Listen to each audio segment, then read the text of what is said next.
honorable officials and members of the Indian Chambers of Commerce in Korea, and distinguished guests, Annyeong Hasamnika. It is indeed an honor to be asked to speak to such an august audience. Firstly, allow me to introduce myself. I am Kirat Vaze, the first Secretary Consular in the Embassy of India in Seoul and responsible for all the consular and visa work at the embassy.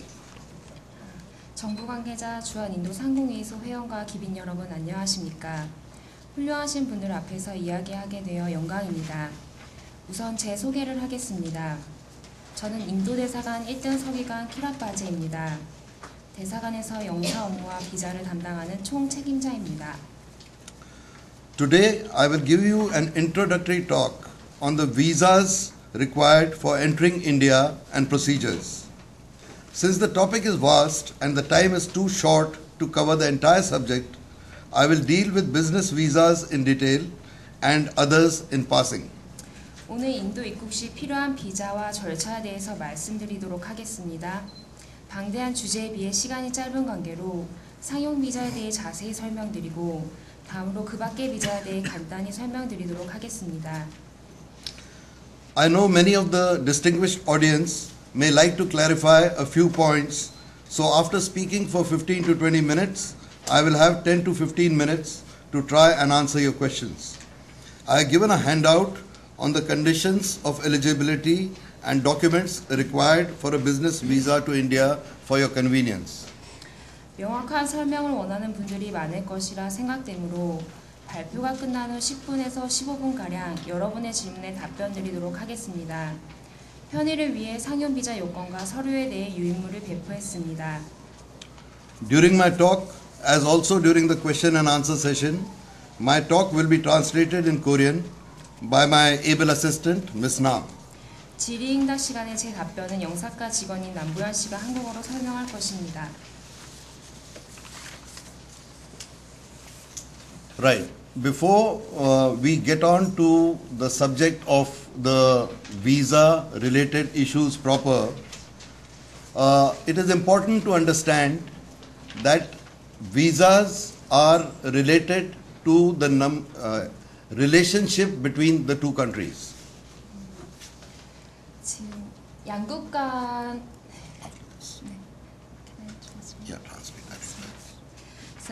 양국 간의 비자 협약에 대해서 좀 더 자세히 알아보도록 할 텐데요.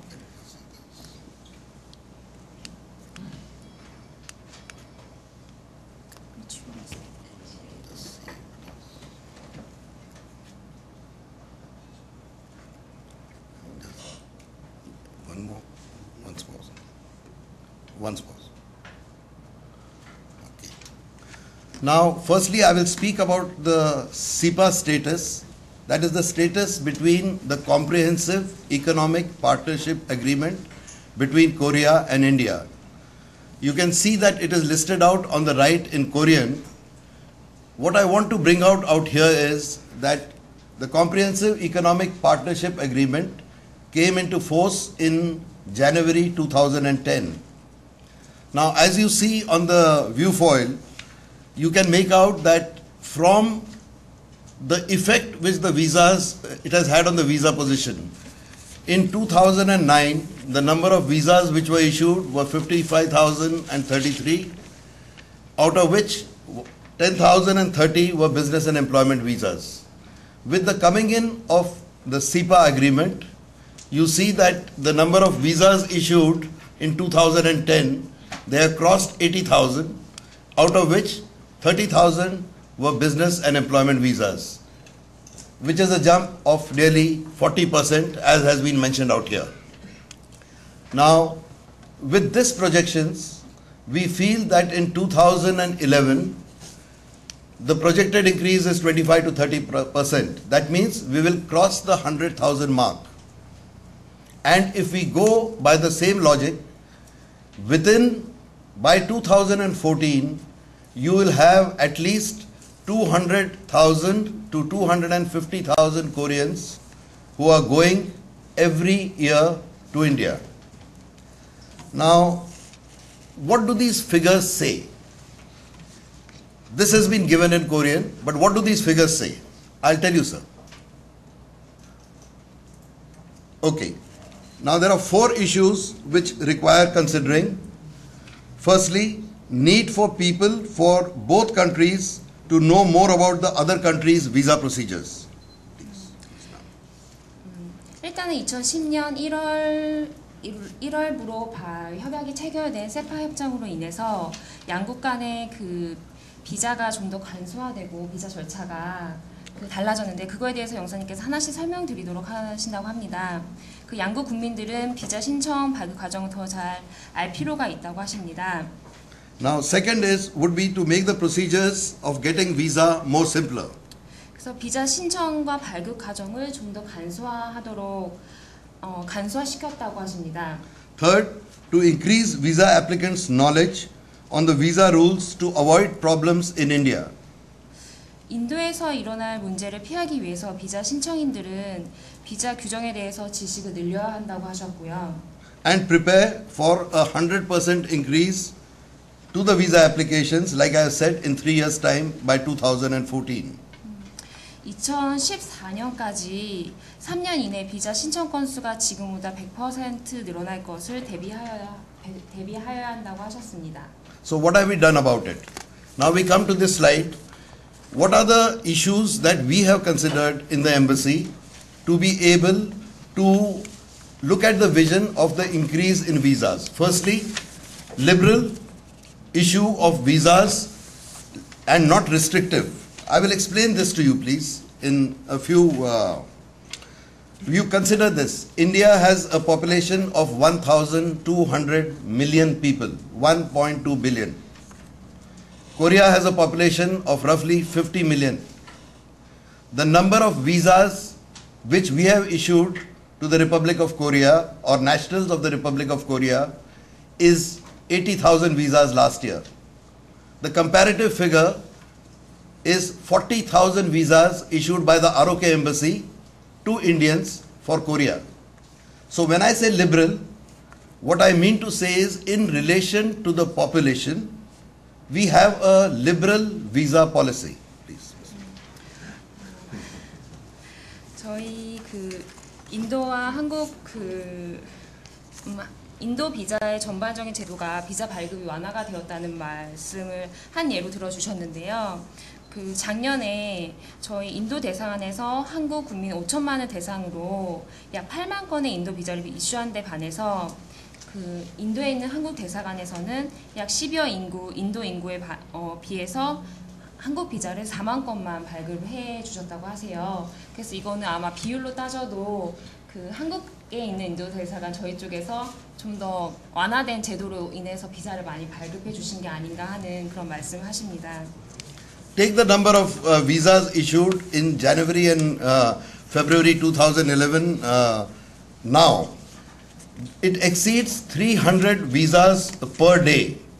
Now, fortunately for us, we have the president of the outsourcing company which we have right here amongst us. So you can check these figures from him.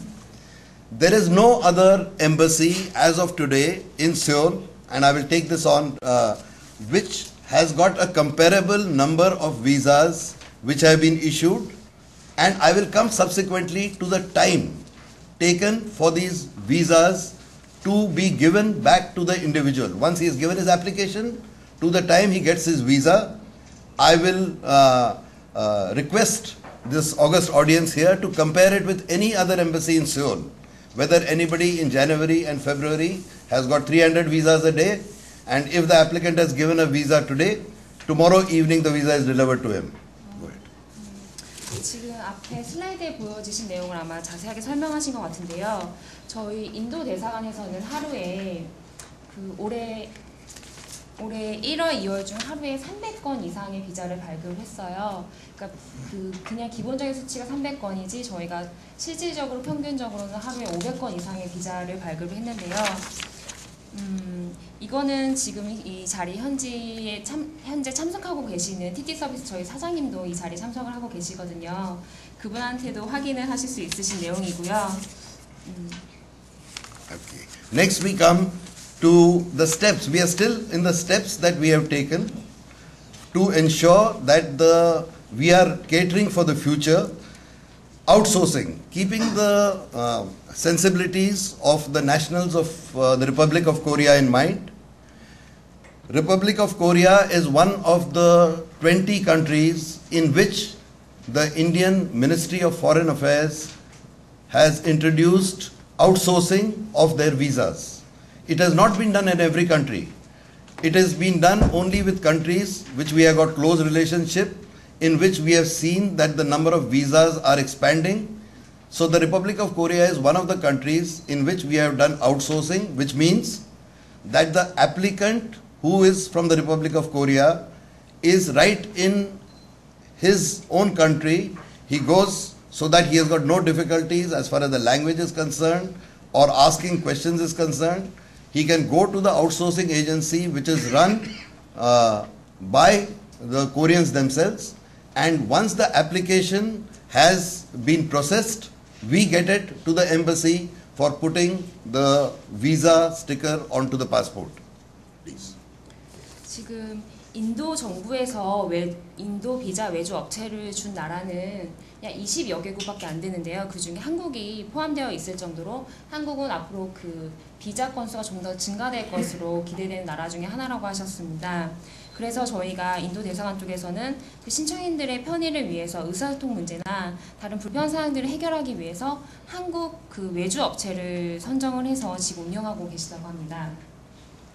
Lastly, the comparative figures for the processing time of issue, we will come to this, but it is very easy for me or for the outsourcing agency to say that, okay, I have got 300 visas, but I will process them over 3 to 4 days. So what I do is that I get every day, sometimes I get 300, then 250, then next day I get, let's say 200. So the person who comes to me today, I tell him, okay, you collect your visa on the 4th day. That is what 90% of the embassies are doing today here, or they are doing anywhere else in any country for that matter. But here, when we see that you are given your application today, and other than for a few visas, maybe 10%, in which you are required to come for an interview, the balance 90% of the applicants get their visas endorsed on their passports the next day itself. That is within 24 hours. 지금 아마 다른 그 한국에 주재하고 있는 다른 대사관들과 비교해 보신다면 아마 더 잘 이해하실 수 있으실 텐데요. 그 각각의 다른 한국이 주재하고 있는 다른 나라 대사관들은 뭐 4일이든 5일이든 비자 발급 소요 기간이 걸리는 데 반해서 저희는 몇 개가 그 비자가 신청이 들어오건 1박 2일 만에 비자를 발급해 주시는 그런 절차가 있기 때문에 아마 그게 간소하고 편리하게 만들어졌다고 말씀하십니다. But we are not satisfied with that. As far as the future is concerned, we want to further increase the services and increase the satisfaction level of all the applicants. So therefore, towards the end of my talk, I will definitely ask you for suggestions if you have any, and whatever is possible, we will definitely try to incorporate the same. Now we come to the diplomatic or the visa categories. 저희가 다음으로는 그 인도 비자 종류에 대해서 설명을 드리도록 하겠습니다. As you can see, there are 14 types of visas which are given for visiting India. 인도를 방문하실 때 그 받으실 수 있는 총 비자 종류가 14가지가 되십니다. What is important here to note is, for every category, he has to fall into one of these. Let us say that he does not fall into any of these categories, then we give him an X visa explaining on the visa what is he going for. 이 중에서 인도를 방문하실 때에는 특정한 그 목적 없이는 비자 신청과 방문이 어려우신데요. 만약에 이 중에 그 14가지 카테고리 중에 해당되지 않는 목적으로 인도를 방문하실 경우에는 저희가 X 비자라는 기타 종류의 비자를 발급을 해드리고 있습니다. We will take the diplomatic and official visas first. From 2005, India and the Republic of Korea have got a waiver that all people holding diplomatic and official passports of either country do not require a visa to visit the other country. So, for a period of 90 days, anyone with a diplomatic or official passport can go to the other country and come back to his own without a visa. 일단 먼저 그 외교관 관용 여권을 소지하신 분들에 한해서 외교 비자와 관용 비자에 대해서 설명드리도록 할 텐데요. 외교관 여권과 관용 여권을 소지하신 분들은 저희가 인도와 한국 양국 간에 2005년으로 인해서 협약이 체결되었어요. 무비자 협약이 체결되어서 인도를 방문하신 그 기간 90일 내에 인도를 방문하시게 되면 비자 없이 방문이 가능하시게 되어 있습니다. I'll take a minute with the dependent visa because it involves quite a few Korean nationals who do go there. We do give this dependent visa not only for the children of Korean nationals who are going there. In some cases, when students were going over there who were young, we used to give this dependent visa even to the parents or to the mothers who are going along with them. But now we have got instructions that instead of the dependent visa, we can give such visas to the fathers or the mothers who are going along with the children as students, but we'll have to give them tourist visas.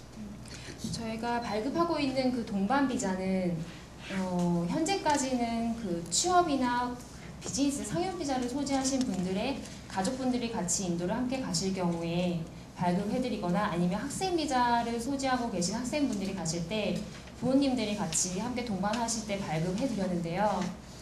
저희가 최근에 그 법률이 조금 바뀌면서 규정이 조금 바뀌면서 그 학생 비자에 따른 그 부모님들이 가실 때는 관광 비자를 발급할 수 있게끔 바뀌었어요. 그래서 더 이상 동반 비자는 발급이 되지 않고 있습니다. I will just take on the tourist visa, and in the next slide possibly I will cover the business visa in detail. In this tourist visa, I have seen that many people keep on asking, why has India got such a rule that you enter India on a 3-month tourist visa, and once you are out of India, you cannot go back on that visa till 2 months are over. That means, let us say that I have spent 2 months on a tourist visa in India, and I got a single visa, then I come out of the country, back to, let us say, the Republic of Korea, then for 2 months I cannot go back to India. Now, this rule was introduced last year, and let me explain the reason for it. When, just translate till this much. 작년 저희가 지금 현재 관광 비자가 매우 까다로워졌다고 해서 그 신청인분들이 컴플레인이 굉장히 많으세요. 근데 그거에 대해서 이제 영사님께서 아마 설명해 주실 텐데요. 지금 현재 저희가 관광 비자에 적용되는 룰은 한 번 방문 시 매 방문 시마다 최대 3개월 동안을 체류하실 수 있으시고 한 번 방문이 끝난 후에는 2개월 후에나 다시 재입국이 가능하세요. 이거에 대해서 왜 이렇게 규정이 지금 새로 만들어졌는지 설명드리도록 하겠습니다. The reason was very simple, that there was a Pakistani terrorist called Dawood Gilani. His name, he changed it to David Headley. He had an American passport. He visited India 5 times on a tourist visa before the Taj was burned down in 2008. So it is simple. Any country which is attacked on such a level, you will take measures to see it is not repeated again. So the Indian government took the measure that on a tourist visa, there cannot be any repeated entries into India without some sort of a check. Yeah, please. 네, 아마 여러분들도 다 아시다시피 2008년도에 뭄바이 타즈 호텔에서 그 큰 테러 사건이 일어났는데요. 그 이유로 인해서 이제 저희가 비자, 관광 비자가 조금 더 까다로워진 규정이 적용됐는데, 파키스탄, 원래 오리진 파키스탄인 분인 다우드 길라니 씨라는 분이 미국 분과 결혼을 하면서 미국으로 국적을 바꾸시고 미국 여권을 소지하신 채 인도에 5번을 방문을 하셔서 테러 장소를 찾으시고 그다음에 테러를 자행하셨어요. 그래서 그것 때문에 이제 인도 정부에서는 잦은 방문은 허용하지 않겠다고, 혹시나 앞으로 일어날 테러 위험이 있으니 잦은 방문을 허용치 않겠다, 이렇게 규정을 정하셨다고 합니다. we'll just go to the next slide and see quickly about the visa procedure so that we are all on the same page, that what is the visa procedure as far as the Indian Embassy is concerned. You can please go through this. You can also go through this when you open the Indian Embassy website, and then as written out there, you can go to the visa and consular section. You will get it in much more detail. Here I have just tried to put it in very brief as to how the visa can be got either online, or it can be got in person, or it can be got through your travel agent through a courier. So there are multitude number of ways that the visa can be obtained as far as Korean nationals are concerned. 그 비자 정보에 대한 자세한 사항은 저희 인도 대사관 웹사이트에서 찾아보실 수 있으시고요.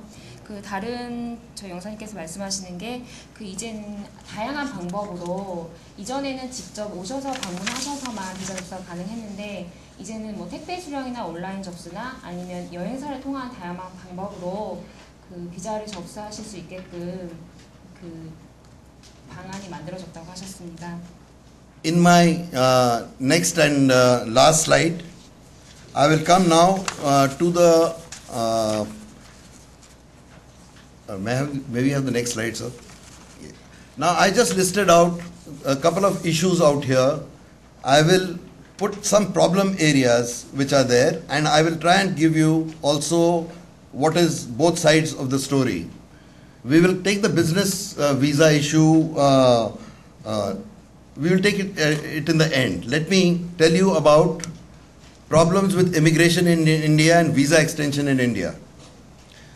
Now, I must explain to you in a very simple manner that like you have your Korea immigration service, we in India, the rules for the visas are made by the Ministry of Home Affairs. It is a different ministry than what I am in. I am in the Ministry of External Affairs. So like in Korea, the consular officer who is in the ROK embassy, he is from the Ministry of Justice, and he takes all his instructions for rules for visa, he takes from the Ministry of Justice. A very fine person called Mr. Cha, who is the consular officer. Similarly, in my case, I am from the Ministry of External Affairs, but all the visa rules are made by the Ministry of Home Affairs, like the Korean Immigration Service here. All the problems which are with immigration in India or visa extension are done by the Ministry of Home Affairs. They are not done from the embassy. The embassy is here to execute the rules. So whatever the rules are laid down in the visa rules, I execute the visa rules. Similarly, like the Korean Immigration Service lays down Korean rules here and executed by the embassy there. Please explain.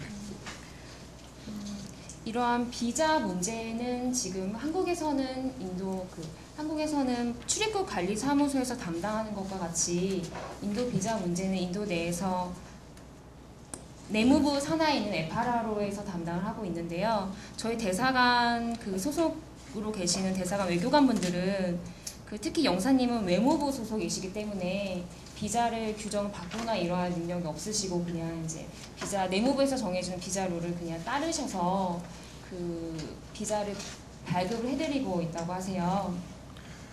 Now, these two are interconnected: business visa and employment visa. A person who has a business, the handout which is given to you gives you the eligibility for getting a business visa. We always have a problem with people going on a business visa and being employed by some firm or the other out there. So as a result, what happens that their visa is cancelled and they are sent back because they have got a business visa. The difference is very simple. If you earn your salary in India, you pay income tax in India. If you are sent on a business from here by, let us say, Samsung or Hyundai for a business meeting or otherwise, your person who pays you the salary is from Korea. You pay your taxes in Korea, therefore you get a business visa.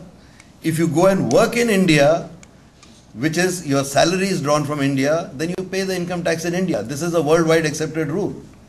Please. 지금 그 취업 비자에 대해서 문의를 하시는 분들이 굉장히 많으신데요. 그거의 차이점을 간단히 설명드리자면 그 상영 비자는 그 비즈니스 미팅, 사업사 미팅 때문에 가시는 분들에 한해서 저희가 발급하고 있고요.